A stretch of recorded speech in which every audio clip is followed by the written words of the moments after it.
Okay, magandang gabi sa lahat, sa ating mga kapatiran, lalong-lalo na sa mga kapatid natin sa Cebu, sa mga makapanood, magandang gabi po sa inyo at sa ating mga kapatiran sa ibang bansa. Siya nga po pala, kasama natin ngayon ang ating mahal na kapatid, ating Elder Renson. Magandang gabi po sa lahat, mga kapatid. Galing po ito Davao. Kakarating lang po ni Brother Renson noong Sunday ng tanghali at siya po ay mananatili ng siguro mga 3 linggo dito sa Cebu at siya ay babalik naman sa Davao at upang simulan ang ating itatayong panibagong outreach o gawain ng Davao ng Tura Community. So welcome po ang lahat ng ating mga manunood para sa ating pagpapatuloy sa ating gawain bawat Biyernes ng gabi. Ngayon po ay nasa Corinthians chapter 3 po tayo, 1 Corinthians chapter 3. So ang naging estado ng ating pag-aaral sa nakalipas na isang linggo o sa Friday, last Friday po ay ang tungkol po sa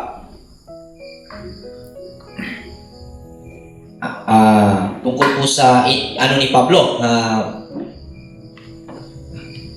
hindi ko mabigkas.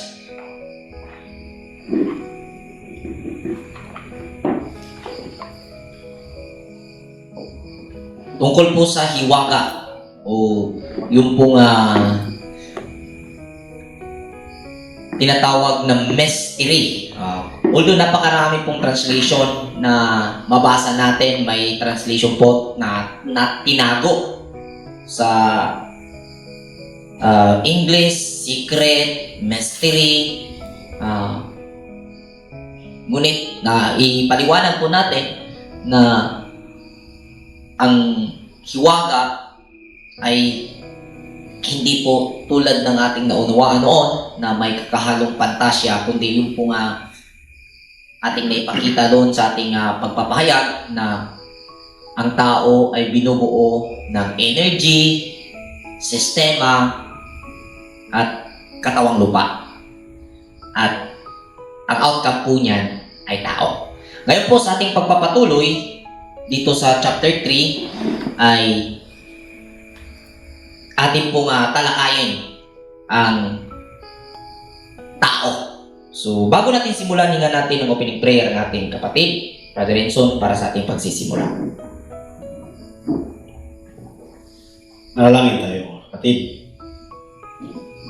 Kapagpalang Ama, may likha, langit at lupa. Mulit Ama, sa gabing ito, narito kami upang patuloy namin ihahayag, patuloy kami nag-aaral sa iyong mga salita, sa iyong mga nakasulat. Patubayan mo po kami, Ama, ang bawat isa sa amin, kahit ang lahat na makapanood sa gabi ito, sa live na ito. Nawa po, ipadala mo ang iyong kaunawaan para aming ma-receive ng tama at ma-absorb ng tama ang dapat ipakaintindi sa iyong mga salita. Dahil alam po namin na ang nakasulat ay kailangan namin himayin at intindihin. Amang banal, sa gabi ito, ulo kaming sumasamo sa iyong banal na Espiritu upang kami ay turuan, ihayag mo sa amin ang tamang mensahe at ito po ay magiging gabay namin at magiging karunungan namin upang magamit namin sa araw-araw naming pamumuhay na kami po ay umaayon sa flow, umaayon sa agos ng katotohanan, umaayon sa agos ng iyong kadakilaan at sa iyong gustong mangyari sa aming bawat isa. Amang Banal, kami po ay nagpapasalamat at nawa po ay sa gabi ito, simula nitong aming umpisa hanggang sa matapos ang chapter na ito, ikaw po ang manahan. Ang Kristos, ang Misaya ay nandito at siya po ang gagabay sa amin sa oras na ito. Maraming salamat po. Ang lahat ng ito ay aming inudulog sa pamagitan ng iyong pangalan. Ang pangalan na inyong ibinigay sa iyong bugtong na anak, sa Yahawasyai. Amen. Amen. Okay, salamat sa Elohim. So, wag na nating patagalin. Tayo po'y magsisimula. At muli ko pong ipapaalala sa lahat na ang pagtatalakay na ito, ang pag-aaral na ito ay hindi po base lamang sa kung ano ang nabasa. Amen po ba? Kailangan po nating tingnan ang posibleng dahilan ng mga nasusulat na ating nabasa. Kung kaya atin pong baybayin ang mga sulat na ito ni Apostol Pablo upang atin pong tingnan ang estado ng kanyang kaunawaan tungkol sa nasabi na mga aral at mga natalakay na usapin dito sa kanyang kasulatan para sa mananampalataya sa Korinto. Okay po ba? So, muli, huwag maging dependent sa nabasa. Huwag kang mag-stay sa nabasa mo lang. Amen. I mean, hindi ko po pinawalang bisa ang nasusulat.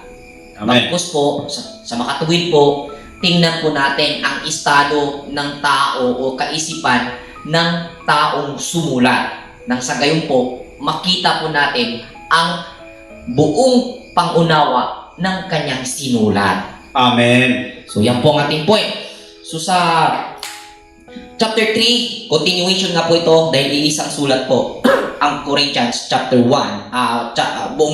Buong libro ng 1 Corinthians ay isang sulat niya po ito. Continuation po ito sa naging pagtatalakay po natin sa nakaraang Friday. So, simulan po natin ang verse 1 to 4. So, basahin ko muna ang mga verses na ito at ating pong ipapaliwanag.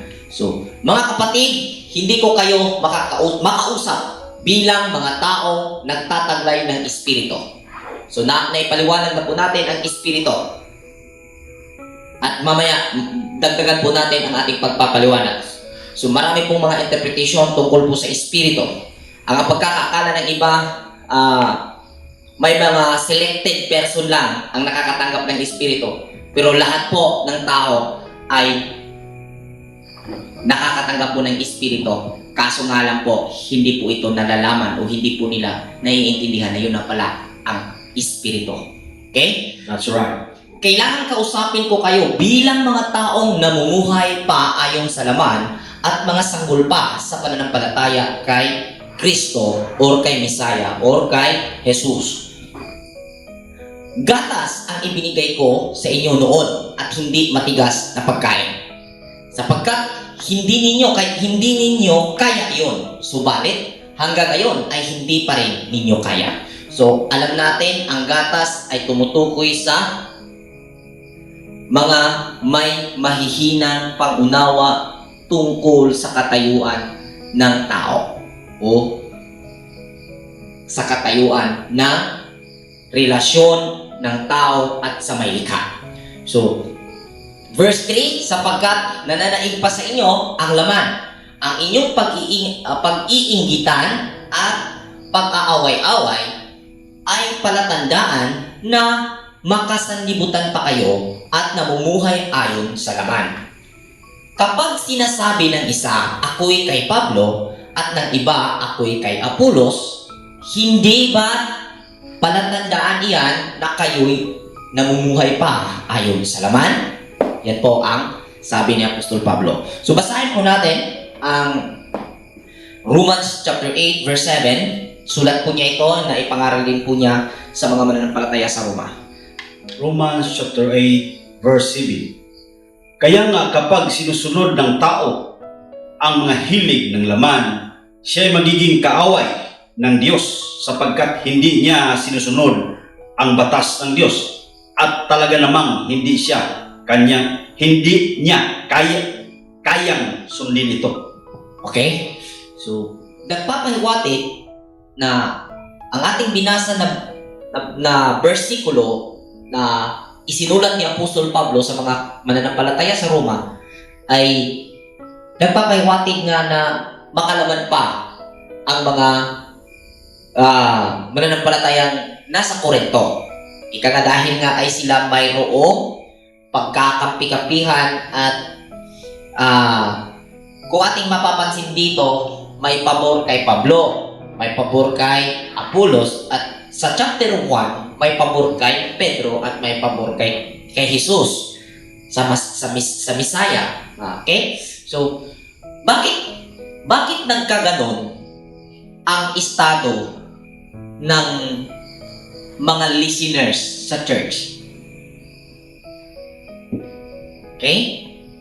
Bakit sa iisang simbahan na kung saan may isang tagapangaral na nagsasalita ay pagkatapos kakaroon ng iba't ibang pangunawa ang mga nakakarinig? Hindi magkapareho. So yun ang posible na nangyari sa kanila at hindi ito naunawaan. Bakit may pagpili-pili, favoritism na nangyari?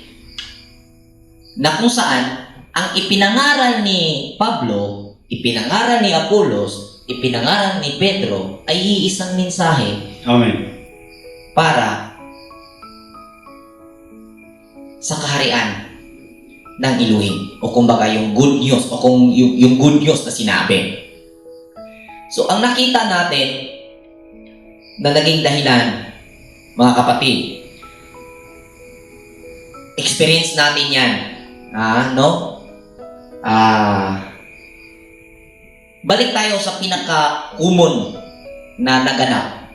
Sa isang paaralan, sa isang classroom, mayroong isang teachers. Mayroong isang teacher. Mayroong maraming estudyante roon, pero isang teacher yung nagtuturo at isa ang curriculum na ginamit niya, na ipinarinig niya sa mga estudyante roon. Gayon man, natapos ang eksplanasyon ng teacher at nagawa ng isang pasulit.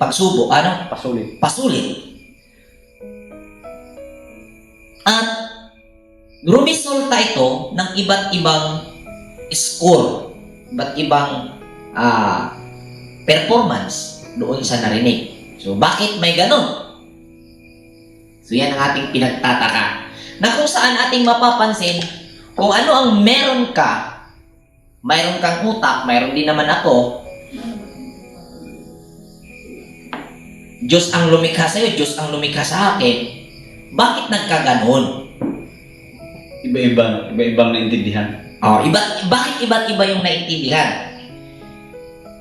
Na ayon sa lumabas na ating pag-aaral sa lumipas na Friday, ang sistema na nasa bawat katawan ay ang tinatawag na righteousness system, which is yung po yung Elohim. At yung energy, time and energy, yung po yung Yud-Hi-Wah-Okay. Amen. Parehas po yan na nag-function sa every individual. Amen. Pero ito po yung nakikita natin, bakit hindi nagkaparehas. Kung ano po ang quality ng ating pagkilala sa matuwid na sistema na nag-circulate sa ating sarili, sa katawan, ay yun po yung magiging level na iyong mauunawaan. Amen. Kumbaga, kung paano kang kumilala sa sistemang nasa sayo, yan ang pangunawa na darating sa iyo. Kung kaya, mayroon ganito sila. At lumalabas na hindi nga naka-align sa espiritual na pangunawa ang mga tao sa korekto. Kung kaya, sinabi ni Apostol Pablo na sila ay namuhay pa ayon sa sanlibutan ito. Kasi sa mundong ito, mula pa noon hanggang ngayon, mayroong dalawang uri na namuhay dito. May mga buhay na patay at may mga buhay na mga isinilang. Kung sa Bisaya pa, dinhi,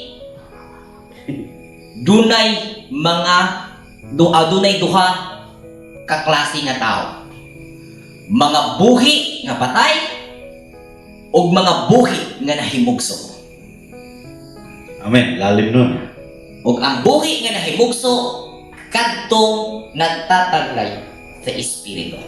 Amen.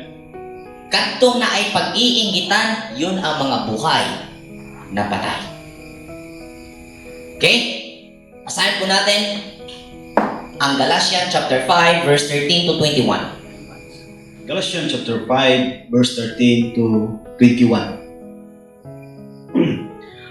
Mga kapatid, tinawag kayo upang maging malaya, ngunit huwag naman ninyong gamitin ang inyong kalayaan upang masunod ang hilig ng laman, kundi maglingkod kayo sa isa't isa sa diwa ng pag-ibig, sapagkat ang buong kautusan ay nauwi sa isang pangungusap.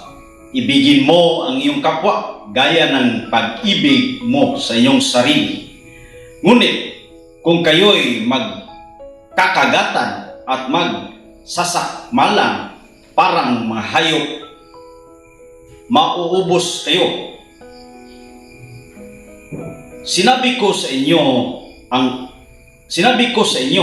ang Espiritu ang gawin ninyong patnubay sa inyong buhay at hindi kayo magiging alipin ng hilig ng laman, sapagkat ang mga nasa laman ay labas sa kalooban ng Espiritu, at ang kalooban ng Espiritu ay laban sa mga nasa laman. Laging naglalaban ang dalawang ito, kaya't hindi ninyo magawa ang nais ninyong gawin. Kung pinapatnubayan kayo ng Espiritu, wala na kayo sa ilalim ng kautusan.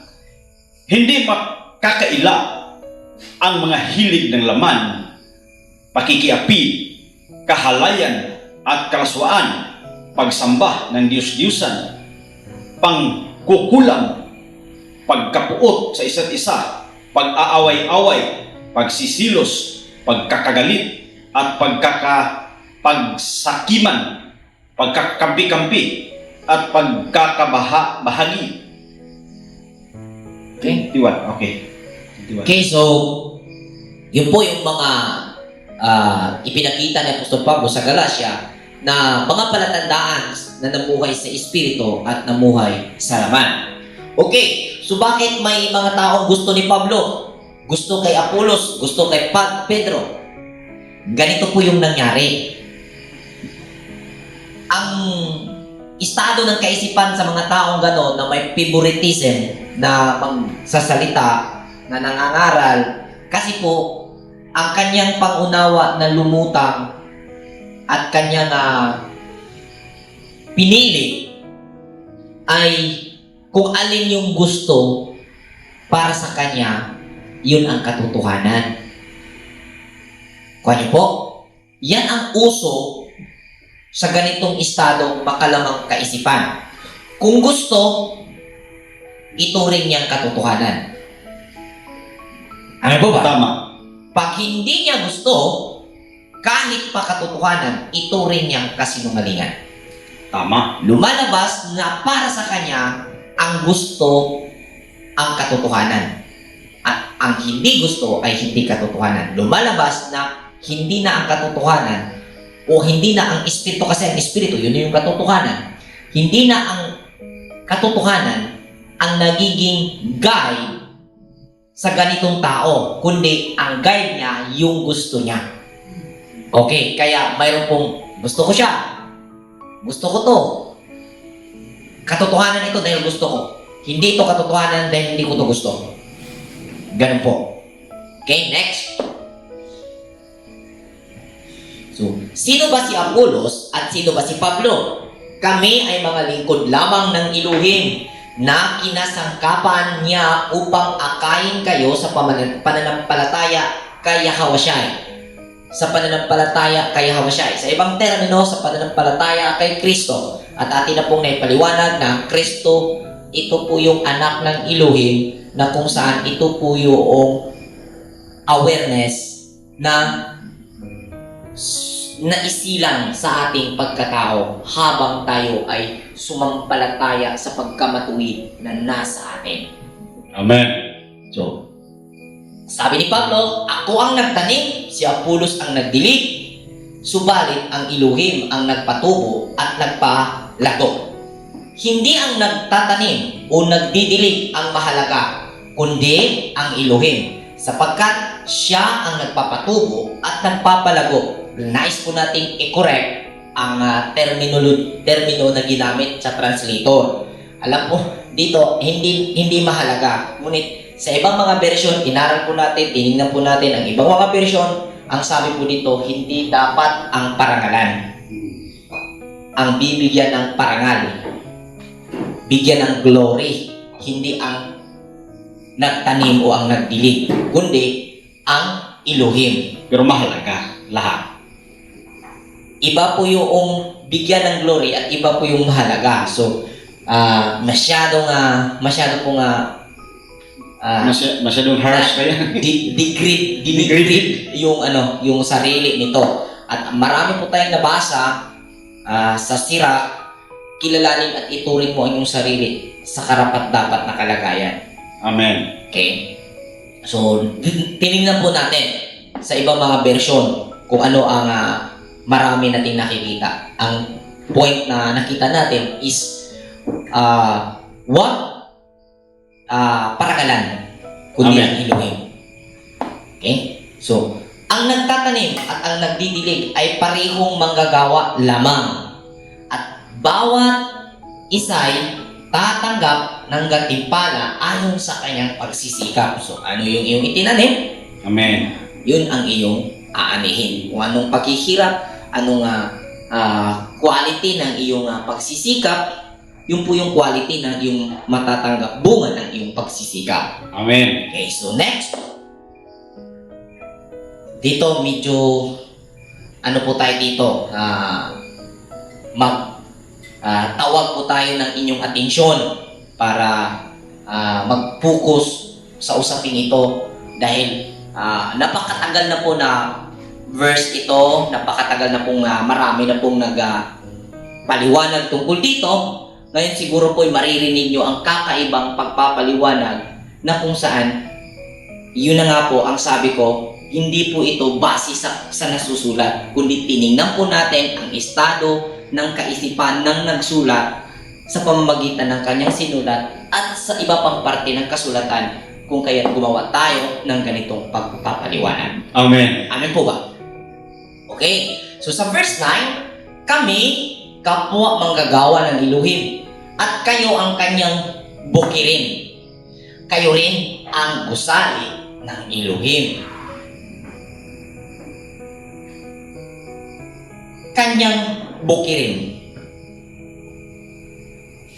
Gusali ng Elohim. So, pag sinabing bukirin,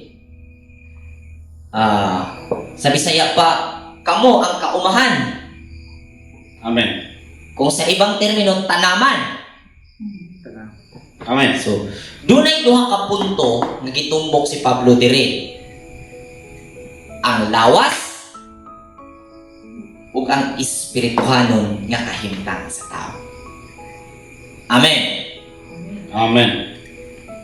Tingnan po natin ang Genesis kung saan ating pinaniniwalaan na naging dahilan kung kaya't isinulat ni Pablo ang konseptong ito sa mga taga-Korinto dahil sa pangunawa niya sa Torah or sa Scripture. Tingnan natin, dito ba? Genesis. Okay, palitaw mo lang sis, pakitin na yung picture. Yan. So bago natin basahin to, paliwanag muna natin bilang recap sa chapter 1. Natalakay na po natin itong tungkol sa tao. So, ang katawan, hindi ko pa sinabing tao, katawan. Ang katawan ay pinapakilos ng panahon at enerhiya na kung saan ito ang mga na-mention sa Biblia na Yud-He, Waw-He, na sa kasalukuyan ating pong naintindihan na ang Yud-He, Waw-He na mababasa na provider, Yahweh Yireh, Jehovah Yireh, provider ay ang time and energy. Okay? So, Amen. ang bawat katawan ay pinapakilos ng enerhiya at ng panahon. At may sistemang matuwid. At ang sistemang matuwid, ito po yung pagkamatuwid na pag-uugali na kung saan Elohim ang termino na ginamit sa Hebro sa panahon ng mga propeta. Amen. Okay? So, kaya ang suma total, ang bawat katawang lupa, pinakikilos ng enerhiya at panahon sa pamamagitan ng matuwid na sistema. So, ang matuwid na sistema, inside and outside. Gets? Ang energy, gayon din. Inside and outside. Amen. Gets? Ang energy ay hindi lang sa labas, kundi nandito din sa loob. Kaya pag sinabing time and energy, nasa loob yan ng katawan at nasa labas. Pag sinabing sistemang matuwid, labas at sa loob ng katawan. So, ngayon, basahin natin ang Genesis chapter 2, verse 7 to 8. Genesis chapter 2 verse 7 to 8. Pagkatapos ginawa ng Panginoong Yahwa ang tao mula sa alabok, hiningahan niya sa ilong at nagkaroon ito ng buhay. Verse 8. Gumawa ang Panginoong Yahwa ng isang halaman sa Eden sa dakong silangan at doon dinala ang taong kanyang nilalang. Gusto ko pong anyayahan ang lahat ng mga nakikinig ngayon o ang mga makakakinig nito o makakarinig nito. Muli niyo pong tutukan ang talata na binasa. Hindi sinabi dito na ang tao ay nilalang sa pamamagitan ng alabok. Nilalang sa ang sabi diyan mula sa alabok hiningahan niya ang ilong at nagkaroon ito ng hininga. Pagkatapos ang Panginoong Yahwa ginawa ang tao mula sa alabok. Ang tao ginawa mula sa alabok. Mula sa alabok. Hindi ang alabok ang tao, kundi ang tao ay mula sa alabok. Amen. Pansinin niyo po. Kung sa Bisaya pa, ang tao gibuhat gikan sa yuta. gikan sa yuta. Wala mo ingon nga ang tao gihimo pinaagi sa yuta o ang yuta gihimo nga tao. Wala mo ana. Klaro? Amen. So, pag muingon nga kanyang bukirin,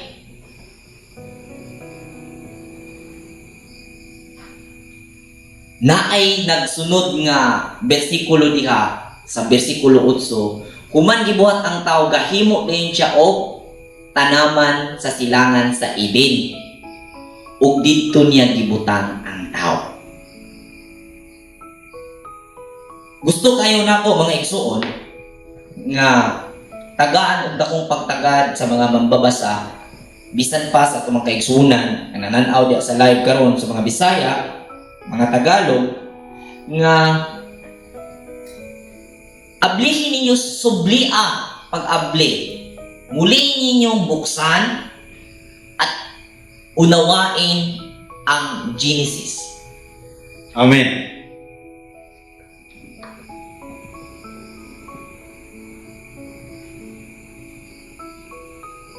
Ang tao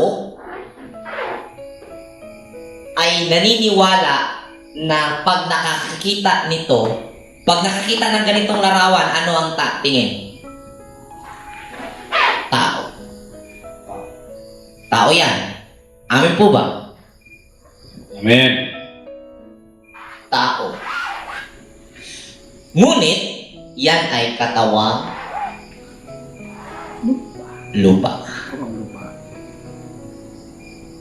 Hindi yan ang tao. Pero sa pamamagitan niyan, nilalang ang tao. Nagets? Tutukan niyo po ang verse 7. Sa pamamagitan nito, ginawa ang tao. Sa alabok. Balik. Sa Genesis chapter 2, verse 15 to 17. Genesis chapter 2 verse 15 to 17.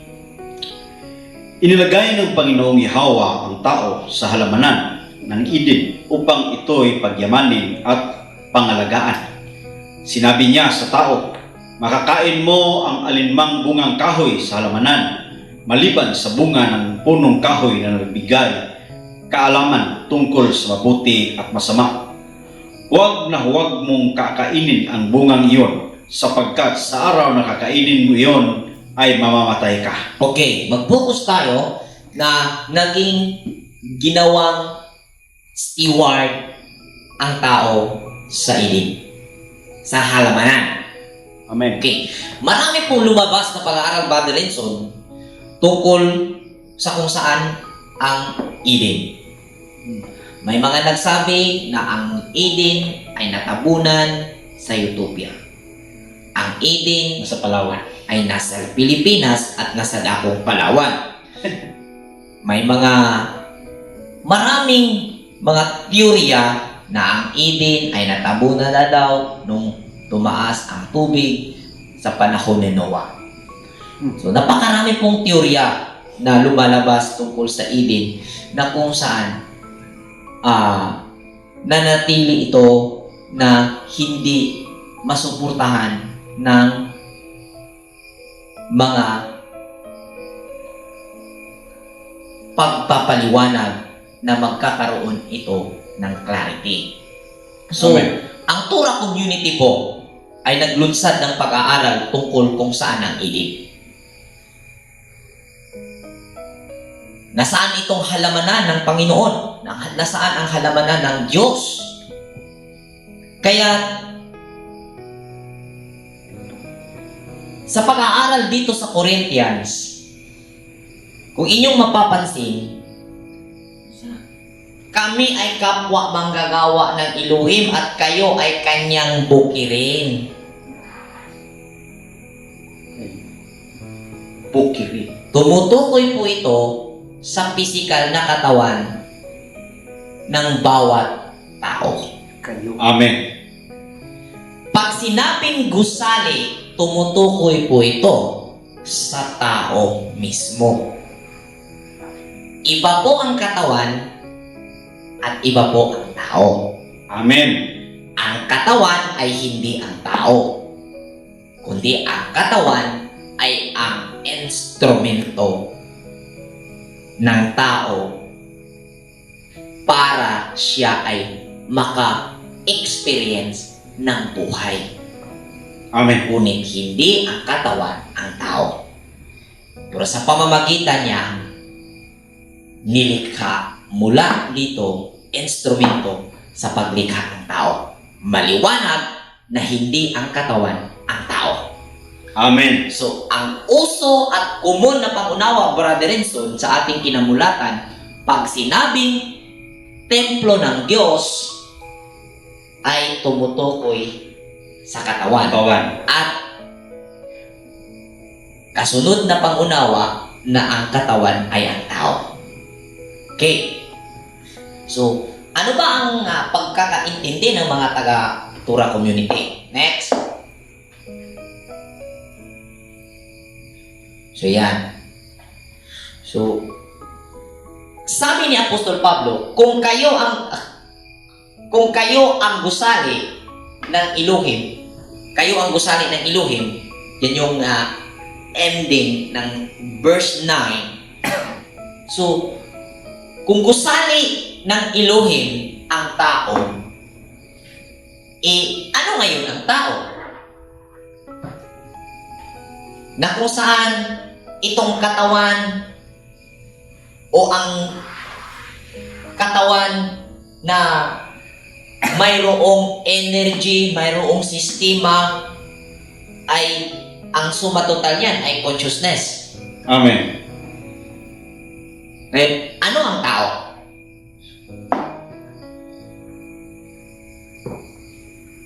Ayun nga, sa napakaraming mga naglalahad, ang tao ay ang katawang lupa.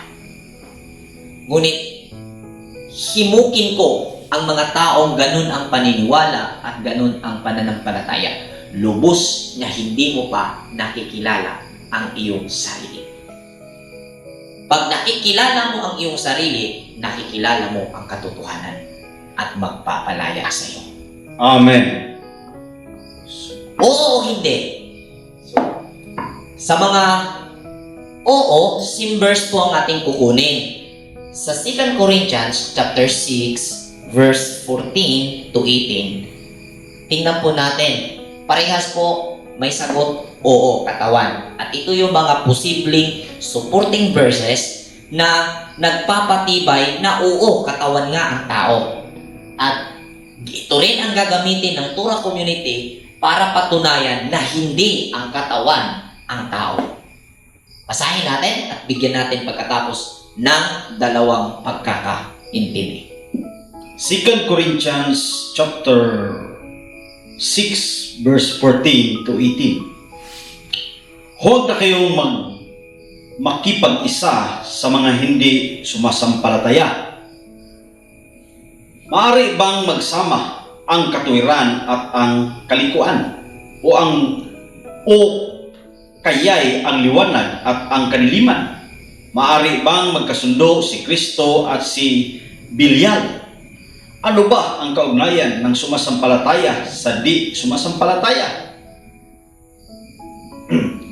O di kaya'y ng templo ng Diyos o sa Diyos-Diyusan? Hindi ba kayo ang templo ng Diyos na buhay? Siya na rin ang nagsabi, mananahan ako at mamumuhay sa piling nila. Okay. Ang sabi dyan, Mananahan. hindi ba tayo ang templo ng Diyos na buhay? So, di ba tayo ang templo ng Diyos na buhay? Kaagad po ito na iniintindi ng mga mambabasa na ang templo ay ang katawan. Kawan. No? So, isa ito sa sinasabi kong nagpapatibay sa mga nagsasabi at mga nangangaral na ang katawang lupa nga ang templo ng Diyos. Dahil base nga sa nabasa. Ngunit, ang sabi ni Pablo, di ba tayo ang templo ng Diyos na buhay? So,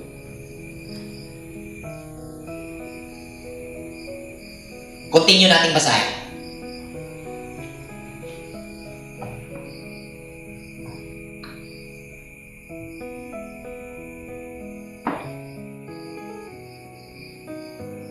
hindi ba tayo ang templo ng Diyos na buhay? Siya na rin ang nagsabi, mananahan ako at mamumuhay sa piling nila. Ako ang magiging Diyos nila at sila'y magiging bayan ko. Kaya't humayo kayo sa kanila, humiwalay kayo sa kanila, sabi ng Panginoon. Okay, cross-check. Kung ang katawan, ang templo ng Diyos na buhay na pinatutungkulan ni Apostol Pablo sa kanyang pagbigkas nito o sa kanyang pagsulat nito habang binasa natin ito, ito po yung cross-check. Ang kasunod na talata, ang sabi niya, humiwalay kayo. Gayon man, walang duda, Brother Renson, na si Abraham bilang ama ng pananampalataya, a righteous man, ay walang duda, templo na Diyos. Amen. At ang anunsyo ni Apostol Pablo, humiwalay kayo sa kanila. Kung katawan ang pinatutungkulan, Saan siya pupunta? na hihiwalay ka sa mga hindi mananampalataya, ang nangyari kay Abraham ay dapat mo ngayong pag-isipan. Kilala ang bansang Ehipto na hindi mananampalataya sa right. Diyos na buhay o sa Elohim na buhay. Kung paano na si Abraham ay kinausap ng Diyos na pumunta sa Ehipto. Na ang turo ni Apostol Pablo, humiwalay kayo. Amen po ba? Amen. Gayon man si Isaac, gayon din si Jacob. Gayon din si Joseph na naging gobernador sa Ehipto. Amen. So dito mo ngayon pag-iisipan sa pamamagitan ng cross-examination na ito, na ang sulat ni Apostol Pablo ay hindi nagtukoy sa katawang lupa na sinabi niyang tayo ay templo ng Diyos. Ito ang dahilan kung bakit ginawa natin ang topic na ito upang ilahad sa lahat na mga makakakita nito na ang katawang lupa ay hindi ang pinatutungkulan na templo ng Diyos. Amen. Dahil ang katawang lupa ay hindi tao. Amen. Ito ay kasangkapan ng tao Amen. That's right. upang itayo ang kanyang sarili upang siya ay maging templo ng Diyos na buhay. Ulitin ko, ang katawang lupa ay hindi tao, hindi ang tao, kundi ito ay kasangkapan ng tao upang itayo ang kanyang sarili para maging templo sa Diyos na buhay. Amen. Another example, reality. Kung ating ilagay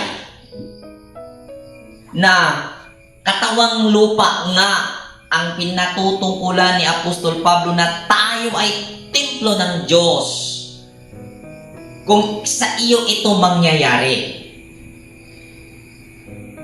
ikaw ngayon ay mananampalataya sa inyong baryo, paano mo i-apply ang nasulat ni Pablo na ito na humiwalay kayo.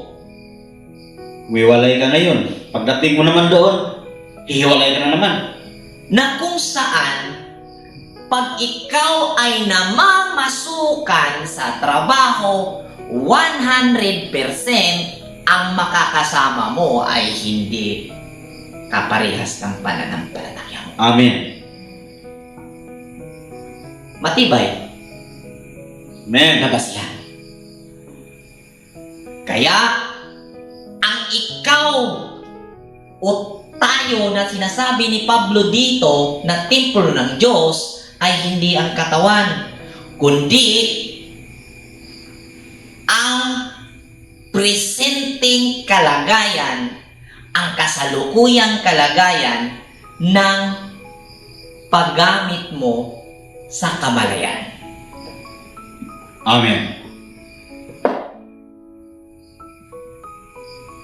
Sa Matthew chapter 22 verse 32 to 33, tungkol po ito sa mga ninuno dahil sila ay tao. Basahin po natin 22 verse 32 to 33. Tungkol po ito sa pagkabuhay na kung saan isa sa ating ukunan na basihan na ano ba ang tao?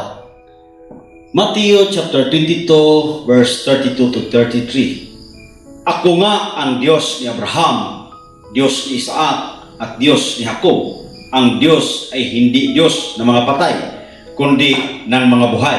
Okay. Yun yung point. Nang narinig ito ng mga tao, namangha sila sa kanyang katuruan. Okay? So, ito yung time na nagkaroon ng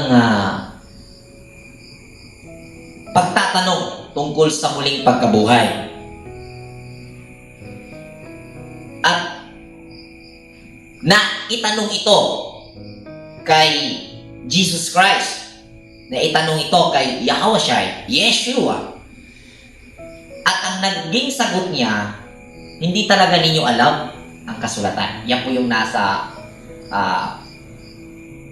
itaas na verse na hindi natin na binasa. Kung kayo pwede nyo pong basahin yan. At yung point na sinabi niya dito, ang Diyos ni Abraham, Isaac at Jacob ay Diyos ng mga buhay, hindi Diyos ng mga patay. So, kung ang Diyos ni Abraham ay Diyos ng mga buhay, lumalabas, sumatotal sa bersikulong iyan kung ipapairal ang analysis, si Abraham, si Isaac at Jacob, Matagal ng patay. matagal ng patay ang katawan, ngunit buhay. Amen. So ang Abraham ay hindi ang katawan, at yun ang tao. Si Abraham ang tao at hindi ang katawan. Siya ay buhay dahil ang Diyos niya ay Diyos ng mga buhay at si Abraham ay buhay. Amen. Kaya ang tao hindi ang katawan, dahil kung ang katawan ang tao, patay sana si Abraham sa paliwanag na ito. Nagets niyo po? Maging sensitibo po sa pag-aanalisa tungkol po sa usaping ito. Dapat sabihin sa nito, Diyos ng mga patay. Diyos ng mga patay. Kasi patay na yung katawan. Kung ang katawan ay si Abraham, patay na si Abraham. Ngunit hindi ang katawan. Hindi yun ang katawan ay si Abraham, kundi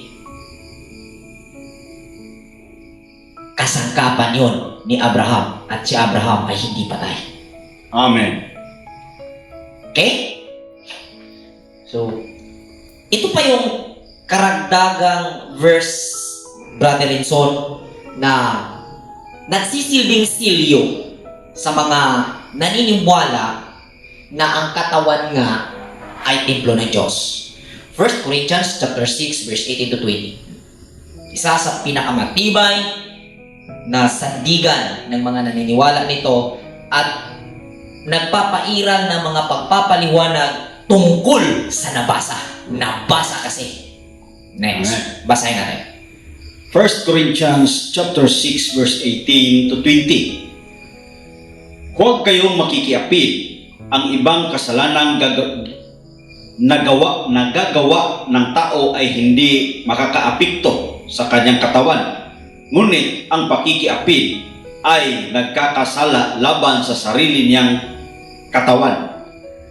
Hindi ba ninyo alam na ang inyong katawan ay templo ng Espiritu Santo na nasa inyo at ipinagkaloob ng Diyos sa inyo?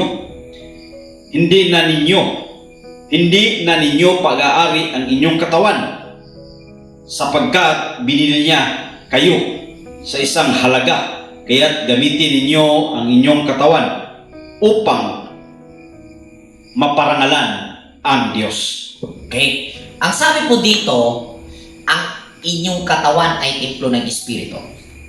Inyong katawan. Kung sabihin kong ang aking baso ay lalagyan ko ng tubig, ibig ko bang sabihin ang baso ay ako?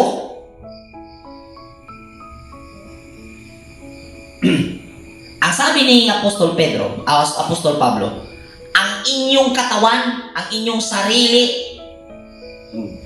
na katawan ay templo ng Espiritu. Ang sarili kong baso, lalagyan ko ng tubig. Ibig ko bang sabihin na ang sarili kong baso ay ako? Nag-gets niyo po yung point?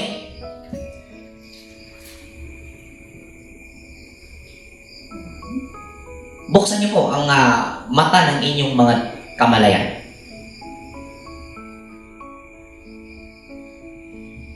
Madali naman sigurong intindihin. Pag sinabi kong sarili ko itong baso, hindi ibig sabihin ako itong baso. Sarili ko itong katawan, hindi ibig sabihin na ang katawan na ito ay ako. Na yan ang tao. Na iyan ang tao. Sino ka? Tao ako. Pero hindi ito ang katawan. Pag sinabi kong sarili ko itong katawan, hindi po ito ibig sabihin na ako ito. Amen. Tao ako. Nagets? Ang microphone ito. Sariling microphone, pero hindi ibig sabihin ikaw yan. Sariling microphone Hirap yan. naman kung mag-microphone ako. Oh, mahirap yan. Yan po ang dapat nating maintindihan. Lumabas po tayo sa pagkakakulong ng ganyang pagkakaunawa. Amen po ba? Amen. Next. Meron pa ba?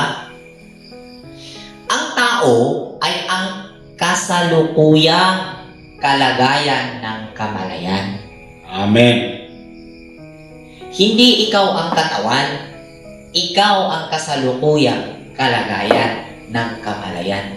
Amen. Lahat ng tao ay instrumento Amen. ng Diyos. Amen. Ngunit, siya ay magiging gagamitin ng Diyos sa pamamagitan ng paggamit niya sa Diyos. Amen. Kutang libog nila. Utang libo. Parang gulo, no? Balik. Balik. Ang bawat tao, instrumento, gagamitin ng Diyos. Amen. Ngunit, ang tao ay gagamitin ng Diyos sa pamamagitan ng paggamit ng tao sa Diyos. Ano ba ang Diyos? Ang Diyos ay ang whole capacity ng Amen. tao. Kung paano mo ginamit ang iyong capacity, yan ang kasalukuyang kalagayan ng consciousness ng kamalayan at ikaw yan. Ikaw yan. Next.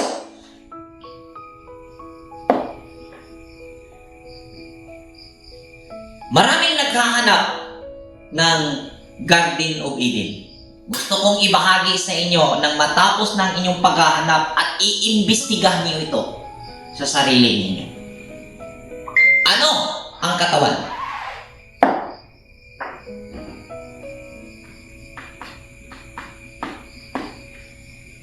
Ang katawan ay ang Garden of Elohim. Amen. Ang Ang bawat pisikal na katawan ay ang garden o Elohim. Amen. Ito ang lupa na tanaman ng Diyos. Imbestigahan nyo, mga kapatid. I-review ninyo. Hinahanap mo ang Garden of Eden outside sa iyo. Hindi mo mahahanap dahil wala sa labas. Nasa sayo. Ang kasangkapan na kung saan ka ngayon na ikaw ay nagkaroon ng kamalayan o naging kamalayan ka, ay yan ang Eden mismo. Imbestigahan niyo po, ang Eden is perfect. Sistema niya, mayroon po siyang 4 rivers. Sa taas, mayroon pong 4 parts ang brain. Great. Frontal lang yung memorize ko eh. Puntalong. Frontal lobe, right arm, basta, upat. Dili ko science na tao. Kung nangita ka karon sa Eden, kanang imong lawas, mauna ang Eden. Dili na ikaw, maunay gipiyal sa imuha. Nganong miingon man sa Kapitulo 6 nga ang lawas ninyo mao'y templo sa Espiritu? Bakit sinabi sa Kapitulo 6 ng 1 Corinthians ng ating katawan ay templo ng Espiritu? Dahil ang Espiritu ay ang anak ng Diyos. Ano po ba? Amen. At saan mo siya matatagpuan? Saan mo siya tatagpuin? Sa katawan mo. Hindi Amen. sa iibang tao. Amen. Dahil pag may narinig ka, pag may ginusto ka, wala kang ibang kasangkapang gagamitin. Katawan mong ito. Dahil dito dumarating ang information mula sa righteousness system na pinapairal ng energy sa creation nito. Amen. Dito mo lahat matatagpuan ang iyong pangangailangan. Huwag mong ilustay ang iyong katawan para kamtin ang iyong pangangailangan na nagmumula sa labas. Dito matatagpuan ang lahat ng ating pangangailangan. Amen. Dahil ito ang garden, ito ang tanaman ng Elohim, at ito ang pinababantayan sa atin. Kung paano natin pinangalagaan ang garden na ito, yun ang magiging tayo. Amen. Kung paano ka naging responsable, kung ano ang iyong nagiging performance, kung ano ang quality ng iyong performance sa pangangalaga nito, naging responsable ka ba sa lahat ng capacity na napapaloob dito? Ang outcome po nun ay ikaw. Amen. At pag nalaman mo ang katotohanan ito, ganap na maging tahanan ka, magiging gusali ka ng Elohim na buhay. That's right. Next.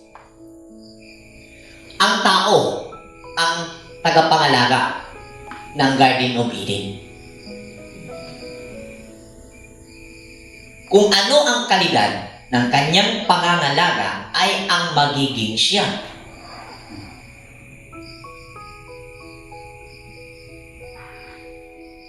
Ang nangyari sa atin, iniisip natin na ang physical existence na ito ay tayo. Ito yung tao. Yan yung panganiniwala natin. Kaya, kung saan natin hinahanap-hanap yung Eden. Ang Genesis ay hindi po naganap ng matagal ng panahon ang lumipas.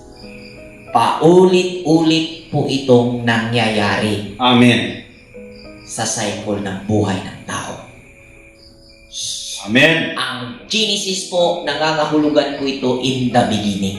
In the beginning. Hindi po sa pasimula ng lupa, kundi sa pasimula ng bawat consciousness na Amen. namulat sa bawat panahon na nangyayari.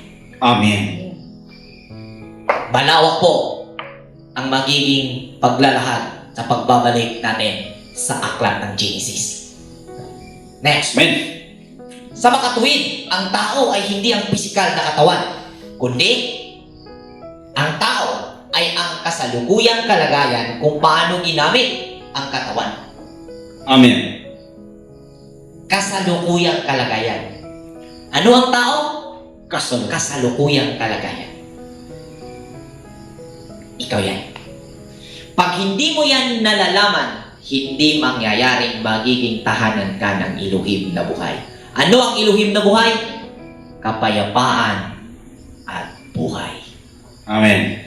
Walang mangyayaring kapayapaan at buhay pag hindi mo nalalaman ang iyong sarili kung ano at sino ka. Amen. Gamitin natin ang hardin ng Eden upang itayo natin ang ating sarili bilang tahanan ng iluhim na buhay. Tayo ay tahanan ng iluhim na buhay. At ang katawan na ito ang magiging kasangkapan upang ang materialis ay makuha at itayo natin ang ating sarili bilang bahay ng Diyos na buhay. Amen. At maganap na tayo ay tahanan na ng iluhim. Pag iyong ipapairal ang ganong pangunawa sa ganong narinig natin na pagtuturo, malabo na masusumpungan mo ang katotohanan at hindi ka magiging malaya kung ano at sino ka bilang tao na kung saan ang duty mo is to obey His commandments. Amen. Next. Ayon sa kagandahang loob ng iluhim sa akin, inilagay ko ang pundasyon tulad ng isang mahusay at tagapagtayo. So, ayun. Napapansin nyo? Magtatayo. Ano ang itatayo? Bahay. Sarili. Amen. Ang itatayo ay hindi po pisikal na bahay. Ang magiging materialis po ng bahay na itatayo natin, mangyayari kung darating ang mga materialis sa pamamagitan na mga pag-respond natin sa mga naganap na kaganapan sa buhay natin. Kung ano ang iyong respond, yun po ang materialis. Amen. At at the end, sa isang kaganapan, yun po ang iyong magiging sitwasyon. Kaya ang tao, ang current situation ng kamalayan.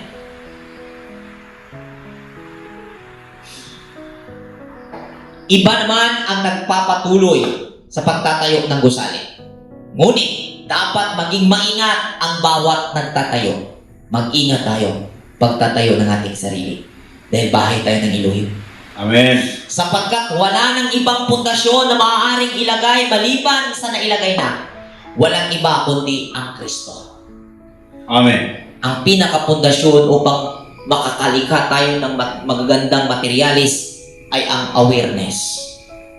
Amen. Makakapag-come up tayo ng mga magagandang sitwasyon sa bawat kaganapan sa pamamagitan ng awareness. Ito ang pinakapundasyon. Yan ang Kristo. Ang Kristo, ang awareness. May nagtatayo na gumagamit ng ginto, pila, mahahalagang bato. Mayroon namang gumagamit ng kahoy, damo, o dayami. Ginto means wisdom. Amen. Protection. Pilak means, silver means protection and clarity. Understanding with clarity. Tama po ba? Amen. Mahalagang bato, mga precious stones. Tumutukoy po yan sa mga may maliwanag na pag-unawa. Itatayo natin ang ating bahay, ang ating sarili sa pamamagitan ng wisdom. Sa pamamagitan ng mahalagang bato at kahoy na namumunga ng magaganda bunga. Huwag damo, huwag dayami. Materialis ito ng mga taong buhay na patay. That's right. Nagtatayo ng bahay gamit ang damo at dayami. Amin po ba? Amen. Malalim po ang pagtatalakay na ito dahil simulan po natin na ipakita sa pamamagitan ng pag-aaral na ito hindi lamang sa nasusulat kundi ang estado ng kaisipan o pananampalataya ng sumulat ang ating pong tinitingnan sa pamamagitan ng pundasyon na kasulatan which is Genesis at mga pangunawa na naituro na ng Misaya sa kanyang pagpaparito. Naituro na ni Kristo, naituro na ni Jesus sa kanyang pangangaral sa kapanahunan na mababasa sa Gospel. Okay? Amen. Amen. Makikilala ang uri ng gawa sa bawat isa sa araw ng paghukom sapagkat mahahayag sa pamamagitan ng apoy kung anong uri ang ginawa ng bawat isa. Malalim ang sa ibig sabihin ni Pablo. Pagdamo, natutupog po yan. Amin po ba? Amen. Paginto, syempre, natunaw yan. Pero natunaw man yan, naiba man yung kuan, still, ginto pa rin yan. Amin po ba? Amen. Ganun po yun. May bisita tayong nakapamasyal mula sa planeta ni OHC. Shemite na yun, Ron. Welcome bro! At siguro dahil dala mo yung iyong katuruan na pinaniwalaan mong tama, syempre mali yung nakikita mo sa amin dahil tama nga yung dala mo. Kala mo. Pero kung sigurado kang tama yan, di, ipaliwanag mo. Ganun lang po yung kasimple, brother. Kung ano man ang iyong paniniwala tungkol sa Genesis, sa iyo po yan. Ang amin po is naglalahad po kami ayon po sa aming nauunawaan, hindi po ayon sa iyong naunawaan. Amen. Ganyan po yung estado natin dito. Ganito kasimple. Kung hindi mo nakita na tama ito, i-decline mo. Tama. Kung nakita mo, ganito lang po yan ang katanungan. Bakit ka na-bother? Bakit ka na-bother? Dahil naaalok ang pinaniniwalaan mong tama habang naririnig mo ito. That's right. Welcome ka kapatid. Welcome dito sa Torah Community. So, makikilala ang uri ng gawa ng bawat isa sa araw ng paghukom sapagkat mahahayag sa pamamagitan ng apoy ang anumang uri ng gawa ng bawat isa. Hindi na ako lalayo habang nandito ka. Makikilala ang uri ng gawa ng bawat isa sa araw ng paghukom. Kumusta ang leader ninyo? Kumusta ang community ninyo? Di ba't nagkabahagi-bahagi kayo? Ano ba ang sabi ng pasimula sa aral ng Korinto? Nandyan pa sa inyo ang inggitan sa makatuwid, kayo ay namumuhay sa makalamang kaisipan. Gayon po kayo. At hindi mo yan may kaila. Nakikita yan. Kaya, nagpanggap ka ngayong nasa tama ka, mahiya ka sa balat mo, kapatid. Makikilala ang uri ng gawa ng bawat isa sa araw ng paghukom. Ang paghukom ng inyong gawa ay dumating na. Kung kaya't may mga nakikita na nagsasabi, brother, na mas mabuti pa ang nasa labas ng inyong samahan dahil hindi pa nangungutya. Hindi yan gawa-gawa namin. Nakita namin yan mismo sa inyong mga membro na nandyan. Kaya, mahiya ka naman. Sarili mo na sinasabi mong mali kami na tapos wala ka namang paliwanag. Ganito yan kasimple, brother. Gusto kong i-ano ka. Pag sinabi mong mali na wala kang paliwanag, and the end po niyan, wala kang magawa, maiintindihan namin hambog ka. Dahil wala kang paliwanag. Pero pag sinabi mong mali kami tapos may paliwanag ka, atin pong titingnan at titimbangin. At then, makikita po natin sa pamamagitan ng pag-aanalisa kung sino po ang mas may mabigat na pangangatwiran. Amen. Pero kung sabihin mo lang mali dahil hindi mo gusto, hambog yan. Yan po ang estado ng iyong katayuan ngayon. Pero kung pupunta ka dito at makikiaral, welcome ka, kapatid. Hindi po kayo namin itataboy. Amen. At saka yung sabi niya about sa kay Cain, mayroon kaming na-upload niyan. Kung gusto mo, para maintindihan mo, kakalkalin mo yung na-upload na Upload na namin. Yung may hidden na title po yun, ang chismis ni OHC tungkol sa pagtatali ni Cain, ng serpent at ni Eve. Yun. Puntahan mo yan sa YouTube namin at ikaw na po bahala ang magtimbang kung ano ang iyong makikitang pangunawa matapos mong pakinggan ang aming paliwanag. Yun. Huwag mo namang ipa-discuss sa akin ang kabuuan ng naganap sa Genesis dito sa isang pagtatalakay. Alam ko naman na hindi ganun kadali. 10% lang ang ma-cover up ng memory ng mga tao. Kaya, ito pa lang, hindi mo nga nasalo. Lalo pa kung isasali ko pa si Cain.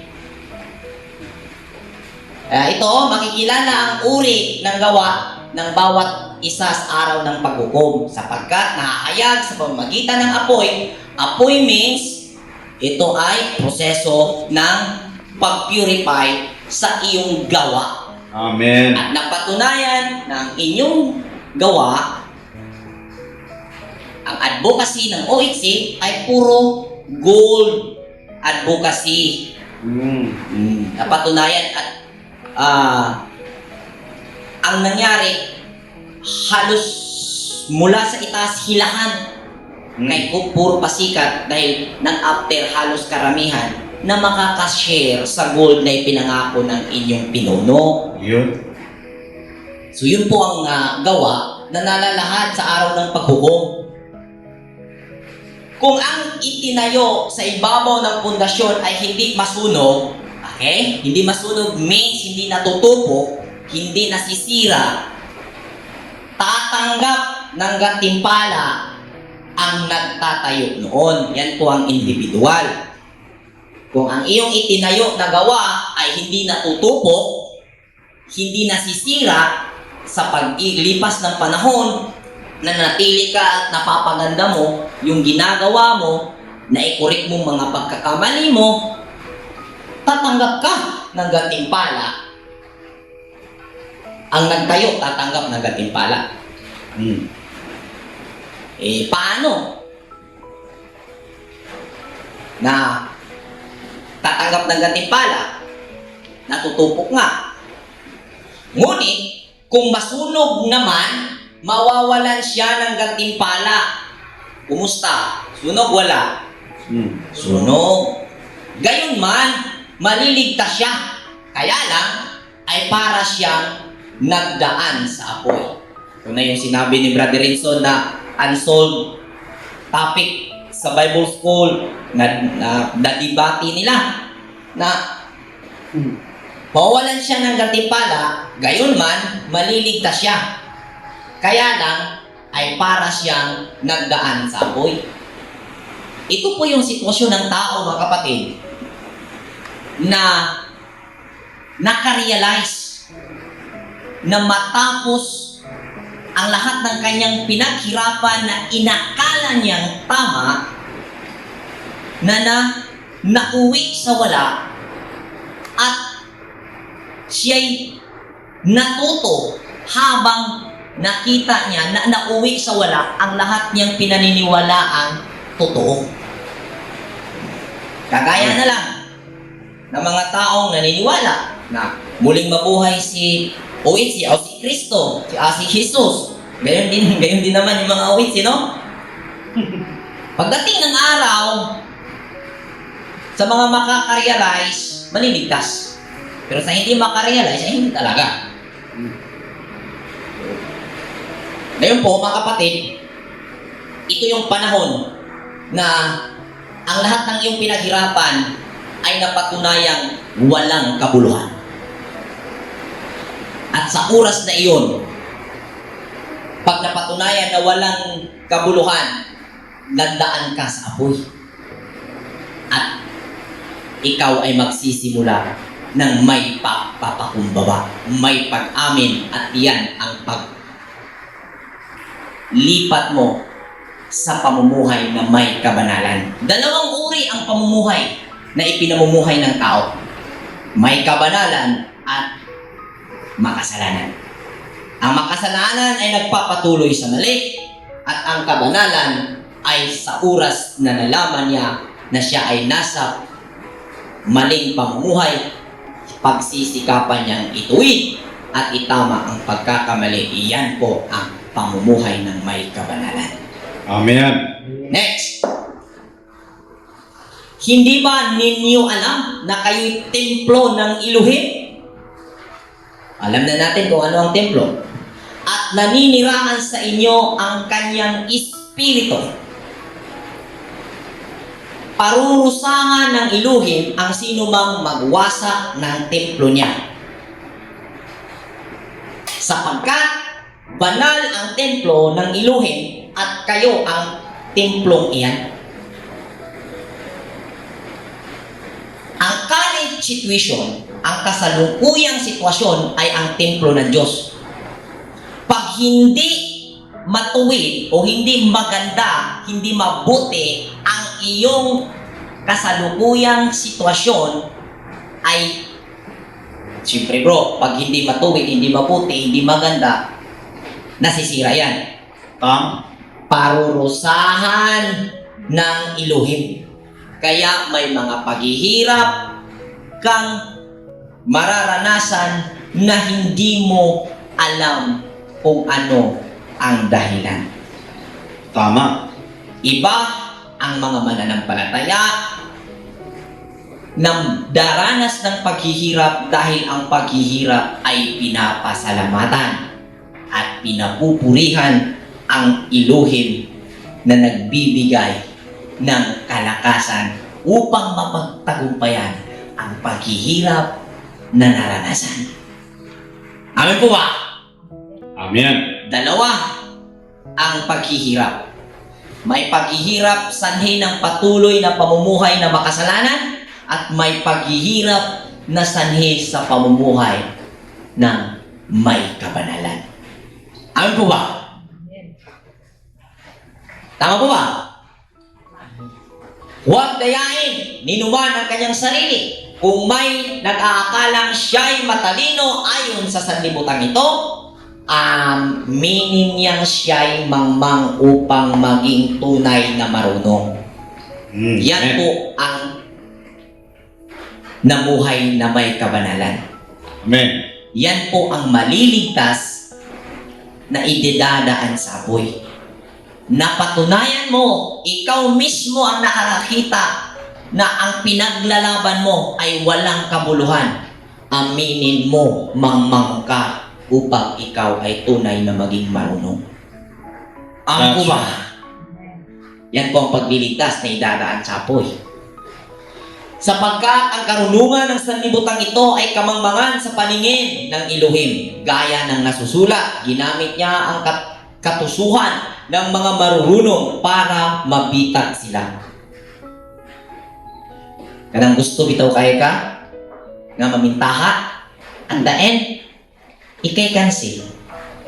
Amen po ba? Amen. Tanaw ni mo, lamang kay ka.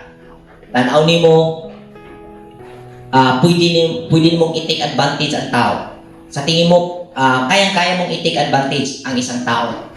Pero, hindi mo kasi alam na ang iyong action ay echo. Kung ano yung action mo, yun ang darating sa'yo. Balik lang yan sa'yo. Balik lang yan sa'yo. Kaya mag-take advantage ka, akala mo nakakalamang ka, pero in suma total, ikaw ang lugi. Dahil ang principle, ang sabi ng Messiah sa Matthew chapter 7 verse 12. Sahin natin. Matthew chapter 7 verse 12. Gawin ninyo sa inyong kapwa ang nais ninyong gawin nila sa inyo. Ito ang buod ng kautusan ng mga isinulat ng mga propeta. So, ang nasusulat sa propeta, mga batas, mga kautusan, hindi pala yun letra por letrang susundin. Kailangan mo palang unawain. At ang suma total, ayon sa pangaral ng Messiah, kung gusto mo na gawan ka ng mabuti sa kapwa mo, gawin mo muna ito sa kanila. Amen. At ito ang buod ng mga katuruan ng propeta at buod ng kautusan. Tama po ba, bro? Amen. Kaya, hindi yung letra por letra ang gagawin mo. Kailangan mong unawain at ang mabuting hinangad mong mangyari sa buhay mo, gawin mo muna ito sa kapwa mo.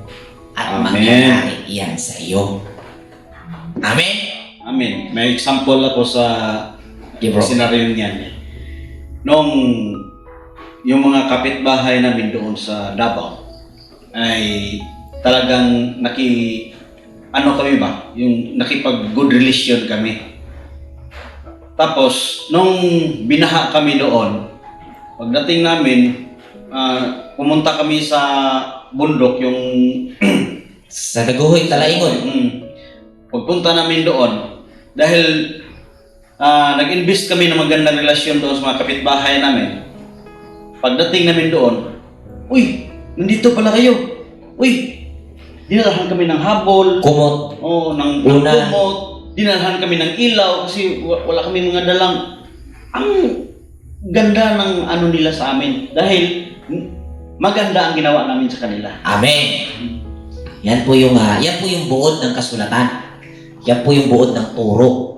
Hindi po yung paglalait ng, yan, mga Gentiles yan, mga hintil yan, serpent yan. Hindi po eh. Gusto mong mahalin ka, magmahal ka muna. Ano po ba? Amen.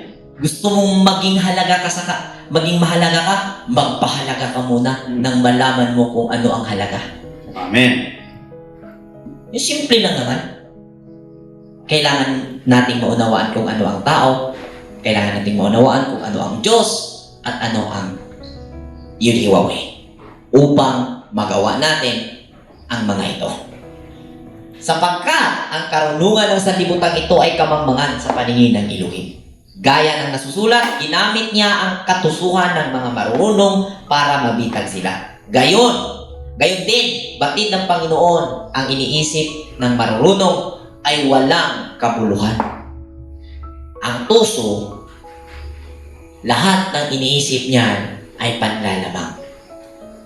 Next. Tapos na to. Kaya't huwag ipagmalaki ni numan na siya ay tagasunod ng sinuman, sapagkat ang lahat ay para sa inyo. Si Pablo, si Apolos, si Pedro at ang sanlibutan ito, ang buhay, ang kamatayan at ang kasalukuyan ang hinaharap. Lahat ng ito ay para sa inyo at ako ay para kay Kristo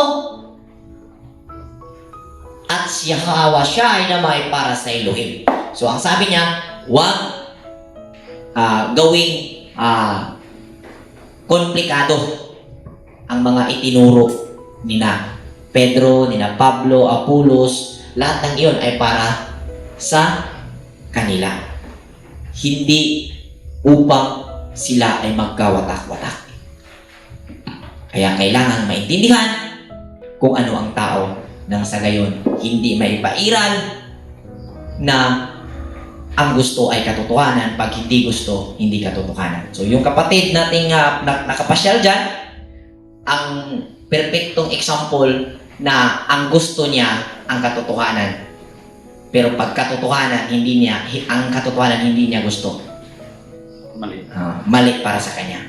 Dahil gusto niya yun ang katotohanan para sa kanya. Pero pag hindi niya gusto, kahit pa yun ay may basihan at may konkretong